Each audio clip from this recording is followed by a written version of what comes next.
হায় রে মানুষ। আল মাহমুদ। একটু ছিল বয়স যখন, ছোট্ট ছিলাম আমি, আমার কাছে খেলাই ছিল কাজের চেয়ে দামি।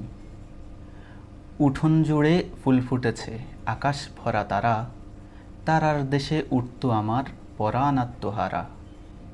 জ্যোৎস্না রাতে বুড়িগঙ্গা তুলত যখন ঢেউ, আমার পিঠে পরীর ডানা পরিয়ে দিত কেউ। দেহ থাকত এই শহরে, উড়াল দিত মন, মেঘের ছিটার ঝিলিক পেয়ে হাসত দুনয়ন। তারায় তারায় হাঁটত আমার ব্যাকুল দুটি পা, নীল চাঁদোয়ার দেশে হঠাৎ রাত ফুরাত না। খেলার সাথেই ছিল তখন প্রজাপতির ঝাঁক, বনভাদালির গন্ধে কত কুটকুটত নাক। কেউড়া ফুলের ঝোল খেয়েছে, কুল ছেড়েছে মার, তার কি থাকে ঘরবাড়ি না, তার থাকে সংসার।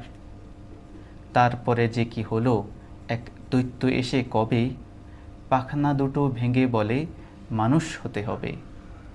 মানুষ হওয়ার জন্য কত পার হয়েছে সিঁড়ি, গাধার মতো বই গিলেছি, সাত যে কি বিচ্ছিরি। জ্ঞানের গেলাস পান করে আজ চুল হয়েছে শন, কেশের বাহার বিরল হয়ে উজাড় হলো বন। মানুষ মানুষ করে যারা, মানুষ তারা কে? অফিস বাড়ির মধ্যে রোবট কলম ধরেছে। নরম গদি কোষণ আসন, চশমা পরা চোখ, লোক ঠকানো হিসেব লেখে কম্পিউটারে শ্লোক। বাংলাদেশের কপাল পড়ে ঘূর্ণিঝড়ে চর, মানুষ গড়ার শাসন দেখে বুক কাঁপে থরথর। হায় রে মানুষ রঙিন ফানুষ, গান শুনুনি ভাই, মানুষ হবার ইচ্ছে আমার এক্কেবারে নাই। এই কবিতাটা হচ্ছে কবি আল মাহমুদের অত্যন্ত সুন্দর এবং বিখ্যাত একটি কবিতা, হায় রে মানুষ কবিতা। আর এই কবিতার সাথে আসলে বাস্তব জীবনের আমাদের বাস্তব জীবনের ঘটনাবলী বা বাস্তব জীবনে আমাদের সাথে যেসব ঘটনা ঘটে সেগুলো আসলে এই কবিতার সাথে আঙ্গাঙ্গিকভাবে জড়িত। তো এই কবিতাটা ব্যক্তিগতভাবে আমার কাছে খুবই সুন্দর লাগে। একদিকে যেমন ছন্দে ছন্দে মেলানো, আর একদিকে বাস্তব জীবনের কথাগুলো সুন্দরভাবে ছন্দে ছন্দে কবি লিখেছেন। তো দুই দিক থেকে আসলে কবিতাটা আমার খুব প্রিয়, এই জন্য আসলে আজকে কবিতাটা আপনাদেরকে পড়ে শোনালাম।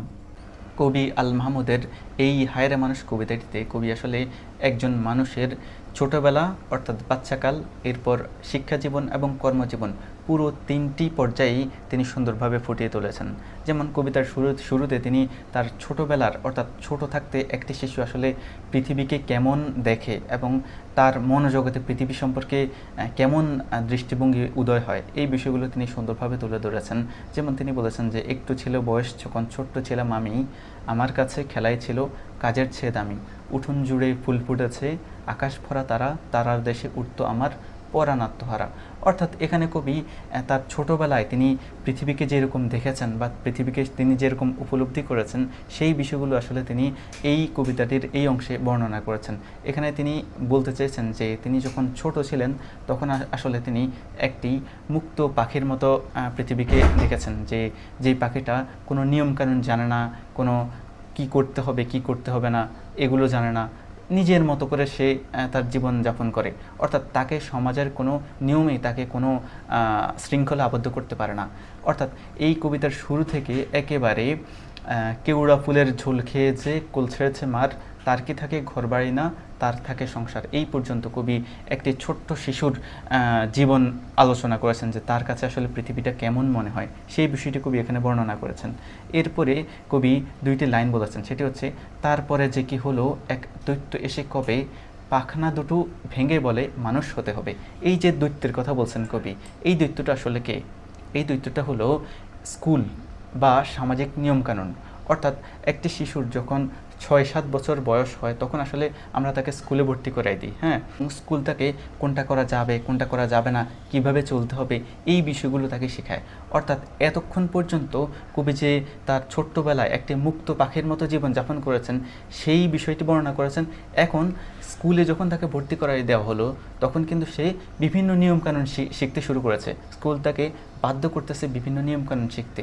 এটাই কবি বুঝিয়েছেন যে তারপরে যে কি হলো, এক দৈত্য এসে কবে পাখনা দুটো ভেঙে বলে মানুষ হতে হবে। অর্থাৎ তার যে মুক্ত পাখির মতো তিনি যে উঠতেন, সেই পাখনা দুটো স্কুল বা সামাজিক নিয়মকানুন ভেঙে দিয়েছে এবং তাকে এখন সামাজিক নিয়মকানুন বা স্কুল একটা শৃঙ্খল বা একটা খাঁচায় বন্দি করতেছে। অর্থাৎ যেটাকে আমরা বলতে পারি মানুষ হওয়ার যন্ত্রের মধ্যে তাকে প্রবেশ করিয়ে দেওয়া হয়েছে এখন, এবং তাকে মানুষ হওয়ার জন্য বিভিন্ন নিয়মকানুন শেখানো হচ্ছে। এরপর তাকে যখন স্কুলে ভর্তি করাই দেওয়া হলো, তখন কি, তখন সে নিজের ইচ্ছায় অনিচ্ছায় বিভিন্ন ধরনের কিছু বই পড়তেছে, শিখতেছে। বই খারাপ লাগলেও তাকে পড়তে হচ্ছে, ভালো লাগলেও তাকে পড়তে হচ্ছে। অর্থাৎ এই পর্যায়ে এসে একটি শিশুকে নিজের ইচ্ছায় অনিচ্ছায় বিভিন্ন ধরনের বই পড়তে হয়, পরীক্ষার মধ্য দিয়ে যেতে হয়। আর এই বিষয়টি খুবই সুন্দরভাবে বলেছেন যে মানুষ হওয়ার জন্য কত পার হয়েছে সিঁড়ি, গাধার মতো বই গিলেছি, সাজ্জে কি বিচ্ছিরি। এই বিষয়টাকেই কবি বলেছেন যে জ্ঞানের গ্যালাস পান করে আজ চুল হয়েছে শন, কেশের পাহাড় বিরল হয়ে উজাড় হলো বন।